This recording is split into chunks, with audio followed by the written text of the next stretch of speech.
Alright, so far you might have been watching my tutorials and following along, hopefully, but if not, at least just watching the tutorials and trying to remember some of the key concepts. But I do suggest you follow along with them, especially in these activities. So these activities are meant to put into practice some of the techniques we've already learned in this section.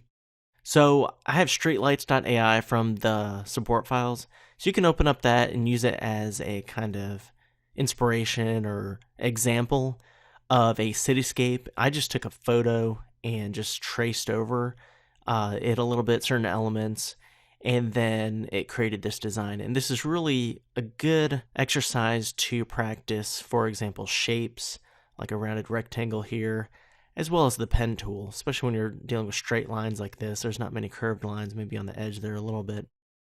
So what you want to do, you can use some of the photos that I've taken that I've included in the support files. You just go to File, New, create a new document, and then go to File, Place. And then I have one called Boston. That was when I was on a work trip to Boston. Same thing here.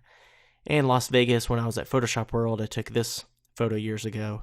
And then this one is kind of like the other one the example I have. And actually I took this one in my hometown, and you can just use it to trace around if you want. So what you want to do is go to Window and then Layers. We don't think about layers as much compared to in Illustrator, but InDesign and Illustrator do have layers. And when you can create a new layer if you want to make sure things are on top, you can group them together. But even if you just stay on the same layer, they're still going to be kind of in these sub layers here. What you want to do is arrange them on top and behind different elements. So whatever you create last is on top. So with this example here, let's just say I wanted to create the bottom of this here. Well, you could use just the ellipse tool for that. So we can practice using the ellipse tool. So click and hold onto the rectangle tool, go to the ellipse tool. And remember, if we go from the side, we're going to have to try to guess. And we can create it right away and then adjust it. Or if you remember, you hold down Alt on the PC or Option on the Mac, and it'll go from the center, like so. And that'll probably be closer to what we're trying to do. Pretty close. All right. And then you can still use the white arrow and adjust it if you want. And we just have to decide what colors we want these to be. So you can click on the fill here and just choose some kind of color. And then that's our first shape. And then you would want to create another shape, and so on. And these illustrations, when we trace over something, it's just meant to simplify a complex photo. So for the things right here, the power lines, you can just click and then click back.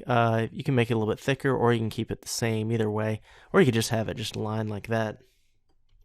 I'll just hit Escape, and I'll select it like so, and then we can make it a little bit thicker. And you can go to the Layers panel and just click the eye icon of the background to see where we are. We're actually off the artboard a little bit, so I need to make it a little bit smaller, but you get the idea. You can make this artboard larger too. If you go to Artboard, I'm going to bring it down a little bit. Artboard tool, so it'll fit. All right, so you can go click the icon, and there we go, before, after. And you can arrange them in here. Now, if there's something on top, let me just show you an example. Let me use the pen tool again, and I'm going to click here, and I'm going to probably just click something like that, a little bit above it, because I'm going to move it down in a second. And then this part you need to click and drag up to make it a little bit curved there. I'm going to make this a slightly different color. And you notice how it's on top? I need it behind. So you can click this and go to Object, Arrange, Send Backward. You can use that shortcut, Control or Command, left bracket, until it goes behind that. If you do send it back all the way, it'll go behind the photo. So you could do that and just put the photo behind it. But for this example, I'm actually going to choose this bottom part here and go to Object, Arrange, Bring to Front. All right, now it's on top. I need to bring this down a little bit, like so. And it doesn't have to look exactly like the example, but all right, so we're on our way to creating a stylized look, and we can change it, the colors, as we go along. Again, we don't want to use just the pen tool. You can also use these custom shapes. For even the rounded rectangle you could use in some of these if you want to create And then of course, once you draw it, you can use the selection tool and hover off the edge here to rotate it.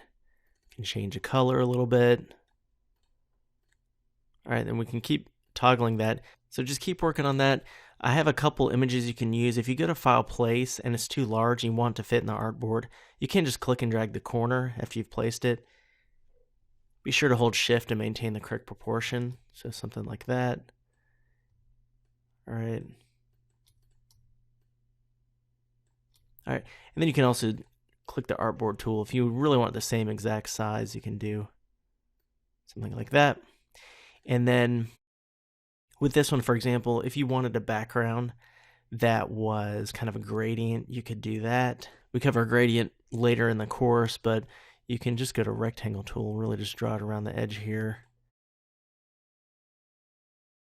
You could apply some kind of gradient, and you'd want it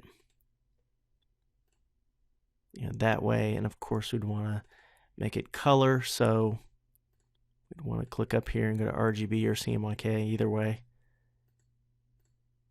Something like that. And we wouldn't want that showing right away, obviously, so we'd want to draw the other elements first. That'll be on top. And if you want to use the pen tool, a really good one to practice with is, I mean, this one's pretty good too, but if you go to File, Place, and place this one in here. So this one, a little bit more simple, and you can really use the pen tool here if you want to really just practice with it, doing curves, going around. And so this one you could create one color as kind of the foundation, one shape as a foundation, and then you put another one on top and another one and another one to really simplify it. So you could go around like that, however you want to do it. So once you have your traced image and you have some stylized look, go to File and then Save for Web. And then just up here where it says GIF, just change that to JPEG or PNG. Either one will be fine. GIF is not going to have as many available colors. If it's a simple drawing, that should be fine, but I would say JPEG or PNG would be better. Then once you hit Save, and then just place it as an image in the course discussion board, and then it just is available there for peer critique, so other students can check out your work, give feedback, how to improve, what you did well, and then I can provide feedback as well. All right, thanks.